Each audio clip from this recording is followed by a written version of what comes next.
Hi friends, welcome to Samayal. இன்னைக்கு நம்ம சேனல்ல பார்க்க போறது கிறிஸ்மஸ்க்காக ஃபுட் ஆஃபர் பண்ண போறோம். சோ அதுக்கு வந்து வீட்லயே 7 kg பிரியாணி பண்றேன்.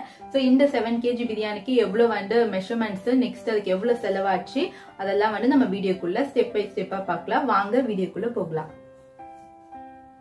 Friends, பிரியாணிக்கு வந்து வெங்காயம் ரொம்ப முக்கியம். சோ அதுக்காக நான் வெங்காயம் ஸ்லைஸ் பண்ணி வச்சிருக்கேன். 1 kg க்கு வந்து கரெக்ட்டா 400 grams வெங்காயம் எடுக்கணும். நான் 7 kg க்கு 3 kg வந்து வெங்காயம் எடுத்துருக்கேன். நான் இதை ஸ்லைஸ் பண்ணது வந்து ப்ரீத்தி மிக்ஸில தான் ஸ்லைஸ் பண்ணி வச்சிருக்கேன். ஸோ அதோட வீடியோவை நான் உங்களுக்கு காட்டுறேன்.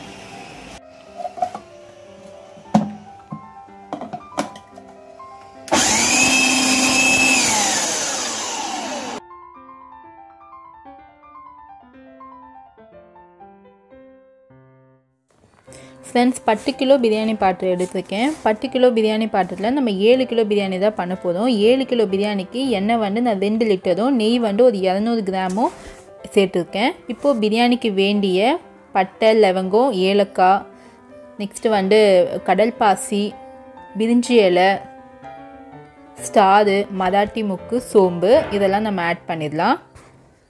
இதெல்லாம் ஆட் பண்ணிவிட்டு நல்லா வந்து கிளறி விட்டுக்கோங்க. இப்போ அடுத்தது நான் 3 கிலோ வெங்காயம் ஆட் பண்ணியிருக்கேன். 7 கிலோ பிரியாணிக்கு 3 கிலோ வெங்காயம் நல்லா ஸ்லைஸ் பண்ணி ஆட் பண்ணியிருக்கேன். இந்த வெங்காயம் வந்து நமக்கு நல்லா வந்து பொன்னிற கலரில் நல்லா ஃப்ரை ஆகணும். கொஞ்சம் 7 கிலோ பிரியாணி செய்யும் போதும் நம்மளுக்கு அந்த கரண்டி வச்சு மிக்ஸ் பண்ண கொஞ்சம் கஷ்டமாக இருக்கும். நீங்கள் அதாவது பெரியவங்களை நீங்கள் கூப்பிட்டுக்கலாம். இப்போ நமக்கு வெங்காயம் நல்ல ப்ரௌன் கலரில் ஃப்ரை ஆகிடுச்சு. இப்போ அடுத்தது 200 கிராம் வந்து பச்சை மிளகா நான் முழுசாக ஆட் பண்ணியிருக்கேன். பச்சை மிளகா கீரி போட்டோம்னா நம்மளுக்கு ரொம்ப காரம் வந்துடும். மிளகாய் தூள் ஆட் பண்ணும்போது ரொம்ப ஸ்பைசி ஜாஸ்தி ஆகிடும். அதுக்காக பிரியாணிக்கு எப்பவுமே போடும்போது பச்சை மிளகா கீராமல் முழுசாக ஆட் பண்ணிக்கோங்க. 7 கிலோவுக்கு நான் 200 கிராம் பச்சை மிளகா ஆட் பண்ணியிருக்கேன். இப்போ பச்சை மிளகாவும் இதுவும் நமக்கு நல்லா வதங்கிடுச்சு. இப்போ புதினா வந்து நான் ஒரு 4 கட்டும், கொத்தமல்லி வந்து ஒரு கட்டும் எடுத்து நல்லா வாஷ் பண்ணி கட் பண்ணி வச்சுருக்கேன். இப்போ அதையும் இது கூட சேர்த்து நல்லா வதக்கிக்குங்க. இஞ்சி பூண்டு பேஸ்ட்டு வந்து நான் இஞ்சி வந்து ஒரு கிலோவும், பூண்டு வந்து ஒரு 700 கிராமும் நான் எடுத்து நல்லா வந்து அதை வந்து வாஷ் பண்ணி அதை வந்து பொடியாக நறுக்கி வந்து நான் பேஸ்ட் மாதிரி அரைச்சி வச்சுருக்கேன். ஸோ பிரியாணிக்கு எப்போயுமே இஞ்சி வந்து ஃப்ளேவர் கொஞ்சம் ஜாஸ்தியாகவே இருக்கணும். அடுத்தது வந்து மிளகாய் தூள், நெக்ஸ்ட்டு மஞ்சத்தூள், அடுத்தது கரம் மசாலா. இது மூணுமே வந்து நான் ஒன்றா மிக்ஸ் பண்ணி வச்சுருக்கேன். ஏன்னா அதிகமாக நம்ம குவான்டிட்டி செய்யும் போதும் நம்ம கொஞ்சம் கொஞ்சமாக எல்லாத்தையும் ஸ்பூனில் எடுத்து ஆட் பண்ண முடியாது. அதுக்காக நான் வந்து இது மூணுத்தையும் ஒன்றா சேர்த்து வச்சுருக்கேன். இப்போ இது மூணுத்தையும் நல்லா மிக்ஸ் பண்ணிக்கோங்க, அடி பிடிக்காத அளவுக்கு. அடுத்தது தக்காளி வந்து 2.5 கிலோ ஸ்லைஸ் பண்ண தக்காளி எடுத்துருக்கேன். வெங்காயம் வந்து நமக்கு பிரியாணிக்கு ஜாஸ்தியாக போடணும். தக்காளி வந்து ஒரு 1/2 கிலோ கம்மி பண்ணிக்கலாம். தக்காளி வதங்கிறதுக்காக நான் உப்பு வந்து ஆட் பண்ணுறேன்.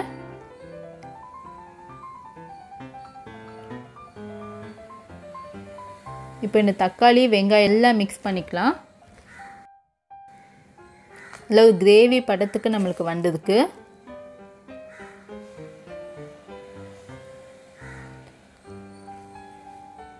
இப்போ அடுத்தது தயிர் வந்து நான் 1 லிட்டர் ஆட் பண்ணியிருக்கேன். இப்போ நான் தயிர், இந்த வெங்காயம், தக்காளி எல்லாம் நல்லா மிக்ஸ் பண்ணுங்கள். இந்த நேரத்துலேயே வந்து நம்ம பிரியாணிக்கு வேண்டிய ஸ்பைசி வந்து எல்லாம் செக் பண்ணிக்கோங்க. தண்ணி ஆட் பண்ணதுக்கப்புறமா நம்ம சேர்க்க வேண்டாம். இப்போ அடுத்தது வந்து 7 கிலோ சிக்கனு நல்லா வாஷ் பண்ணி கரெக்டாக பிரியாணிக்கு வேண்டிய அந்த படத்துக்கு கட் பண்ணி வாங்கிட்டு வந்துட்டேன். ஸோ இதையும் நம்ம ஆட் பண்ணிக்கலாம். நான் சிக்கனோட எந்த மசாலாவும் ஆட் பண்ணல, அப்படியே வாஷ் பண்ண சிக்கன் தான் நான் ஆட் பண்ணியிருக்கேன். சிக்கன் ஆட் பண்ணும்போது கொஞ்சம் மீடியம் ஃப்ளேமில் நீங்கள் வச்சுக்கோங்க.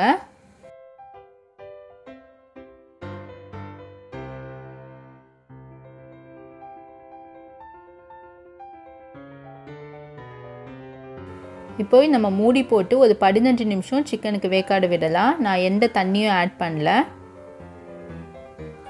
இப்போ 15 நிமிஷத்துக்கு அப்புறமா சிக்கன் எப்படி இருக்குன்னு நம்ம பார்க்கலாம். ஒரு 3/4 பதம் நம்மளுக்கு சிக்கன் நல்லா வெந்திருக்கும். நம்மளுக்கு எண்ணெய் நல்லா பிரிஞ்சு வந்திருக்கு பாருங்கள். நான் எந்த தண்ணியுமே நான் ஆட் பண்ணலை. இப்போ இந்த ஸ்டேஜில் தான் நம்ம பிரியாணிக்கு வேண்டிய தண்ணி ஆட் பண்ண போதும். நான் பிரியாணிக்கு தண்ணி வந்து பெரிய பாத்திரத்தில் நம்ம அதிக குவான்டிட்டி செய்யறதால நான் 1க்கு 1 தான் வச்சேன் நான்.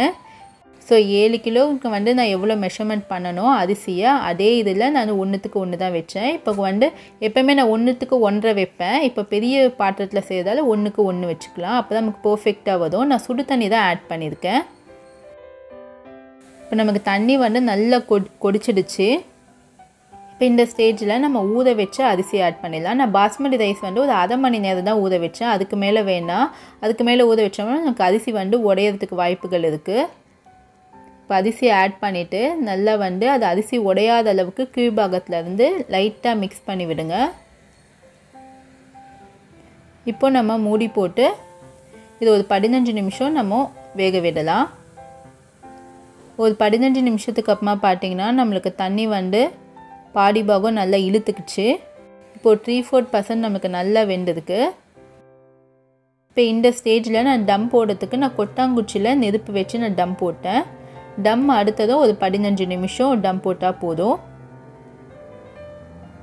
இல்லைன்னா நீங்கள் வந்து கிரைண்டர் கல் இந்த மாதிரிலாம் எடுத்து மேலே வைக்கலாம். நீங்கள் அடுப்பில் செய்கிற மாதிரி இருந்தால் நான் அடுப்பு ஒரு அந்த அடுப்பு ஒரு அந்த கறித்தூள் கூட நீங்கள் மேலே எடுத்து போட்டுக்கலாம். நான் வந்து கேஸ் ஸ்டவ்வில் மாதிரி தான் செஞ்சேன் வீட்லேயே.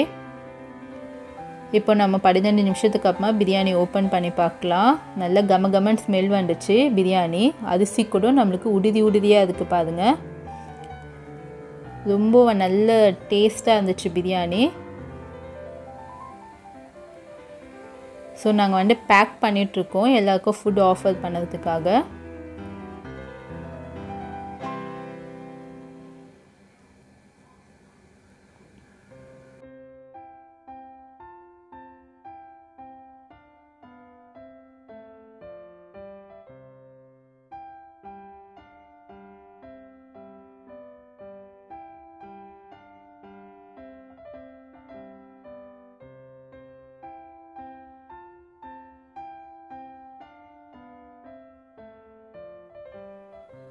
ஃப்ரெண்ட்ஸ், சுவையான 7 kg சிக்கன் பிரியாணி ரெடி ஆயிடுச்சு. நாங்கள் ஃபர்ஸ்ட் வீட்டில் எல்லாரும் டேஸ்ட் பண்ணி பார்த்தாங்க. நெய்பர்ஸ் எல்லாம் டேஸ்ட் பண்ணி பார்த்தாங்க. ரொம்ப சூப்பராக இருக்குன்னு சொன்னாங்க. இது வந்து நான் புவர் பீப்புளுக்கு டொனேட் பண்ணதால இது பண்ணதால நான் 80 பாக்ஸ் வந்து நான் பேக் பண்ணேன். ஸோ லேட் நைட்டாக இருக்கிறதால அந்த வீடியோலாம் என்னால் ஷூட் பண்ண முடியல. இந்த பிரியாணி வந்து உங்களுக்கு யூஸ்ஃபுல்லாக இருக்கும். ஏன்னா நீங்களும் இந்த மாதிரி பண்ணும்போது உங்களுக்கு இந்த மெஷர்மெண்ட்ஸ்லாம் ரொம்ப யூஸ்ஃபுல்லாக இருக்கும். இதை என் சேனலை ஃபர்ஸ்ட் டைம் பார்க்குறீங்கன்னா என் சேனலை சப்ஸ்கிரைப் பண்ணிக்கோங்க. பக்கத்தில் இருக்க பெல் பட்டன் கிளிக் பண்ணால் லேட்டஸ்டான வீடியோஸை உடனடியாக பார்க்கலாம். சுவையான உணவுடன் ஆரோக்கியமான வாழ்வு. தேங்க்யூ.